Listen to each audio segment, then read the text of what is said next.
All right, welcome to Intro to C Programming. Today we are going to create a program that has a function to convert a character array, which is also known as a string of lowercase letters, to capital letters. We're going to utilize the toUpper function, which is in the ctype.h header file, and I've provided here for you the syntax of the prototype of the convert to uppercase function that you will write in your program. Okay, so go ahead and open up Visual Studio. And let's create a new project.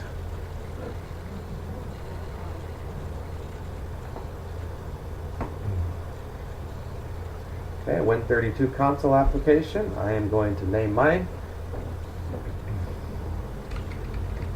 Array Pointers.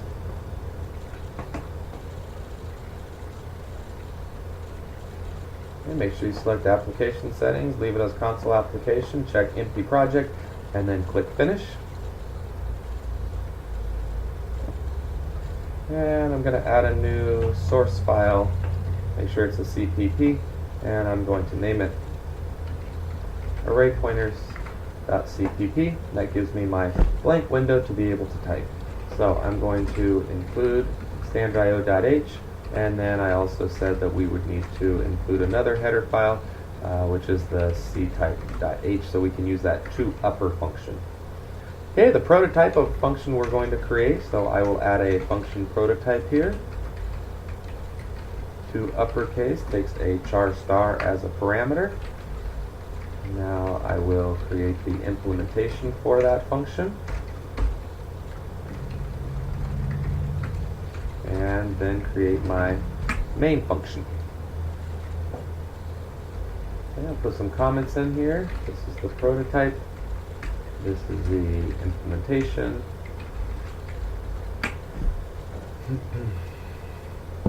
Okay, so let's go ahead and create a C string. Now, a string in programming languages is known as just an array of characters. In C, it actually is an array of characters. In other languages like C++ or Java, there is a class which contains, that's called string or something similar to that, and inside of it, it has an array of characters so that you're not actually dealing with the array yourself. C is a little more primitive and doesn't have that built into the language, so you actually have to create this yourself. So I'm going to create an array.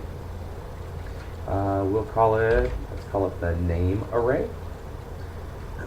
And to make it an array, I'm going to put the brackets. And in this case, I'm going to say that we have, let's say 13 characters.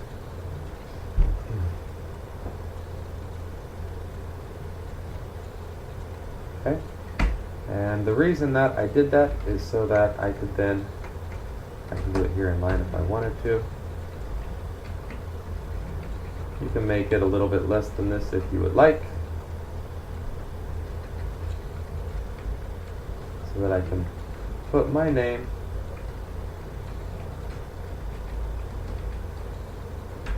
there. And that is 1, 2, 3, 4, 5, 6, 7, 8, 9, 10, 11, 12 characters. Oh, interesting.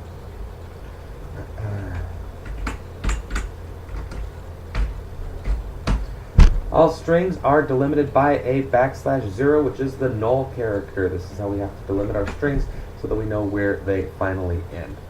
Okay, so there I have my character array now as prof.space_Miller, followed by a new line character, or sorry, did I say new line? This is the null character. \0 is the null character. ASCII character 0 is at the end there. Okay, now what I want to do is let's go ahead and just print out what the name is. Now, C is nice that if we want to print out a character array as a string, we can use a %s, and that's going to print it out for us. So we do a %s, and then we can just pass the name of the variable that we'd like to print out. I'm going to call my convert to uppercase function, pass my name into it. A name is a character array, but I can pass that in as a character pointer because an array is nothing more than a special pointer. And then I'm going to print out my name one more time, and the difference is that this one should be capitalized now.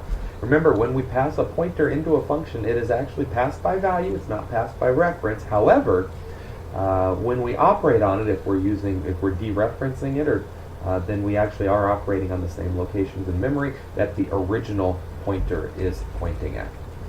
Okay, inside of here now, there's a function called toUpper, and it takes a character as a parameter. So what we're going to do is we need to iterate through the number of characters that we have here and call toUpper on each one of them. So maybe we're going to modify our convert to uppercase function to also take an integer, which is going to represent the number of characters, the size that we have inside of our array. So in this case, it's going to be 13, and I will iterate over all of them now.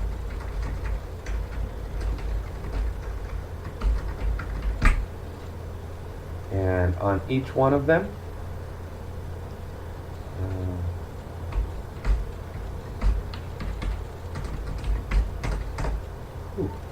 array notation so that we can reassign a value into it.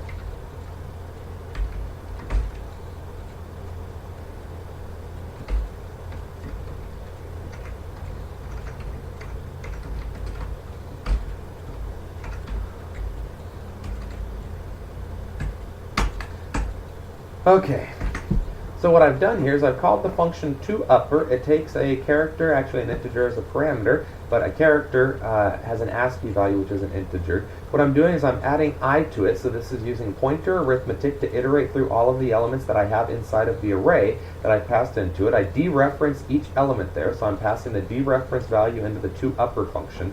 Whatever comes back from the toUpper function, I am then reassigning back into that same location in my pointer, which is back into my array. Let's go ahead and give that a shot, see what happens here when we compile it and run it. And you notice there that it has changed all of my lowercase letters to capital letters for me. Pretty slick. One more thing that I want to do here is show you that we can actually read, instead of me hard coding Prof Miller into this, we can actually read from the user into an array also. So I'm going to comment this line out. I'll create another name element. Let's say I have 20 characters in it. I can prompt the user to say enter your name, and then do a scanf on %s and read it into the name variable. Now notice here, I don't have an ampersand in front of that name right there, and that's the reason behind that is that this is already an address, because an array is a pointer. Pointers contain addresses, so I don't have to put the ampersand there. The reason I had the ampersand in front of all of our primitive types is because I needed to pass in an address into that parameter of my scanf function. Now that I already have an address, since it's a special pointer, I don't need to do that. So I prompt the user, say enter your name. Let's enter our name. You see it tells me my name, and then it will capitalize it for me. The name can't be more than 20 characters long because that's what I've limited my array to right there. So you see now we can read in strings from the user, and we've seen a little bit of processing on them, how we pass them into functions as pointers, and how we can use some pointer arithmetic on them. Hope all of this made sense to you. If you have any questions, let me know. Good luck.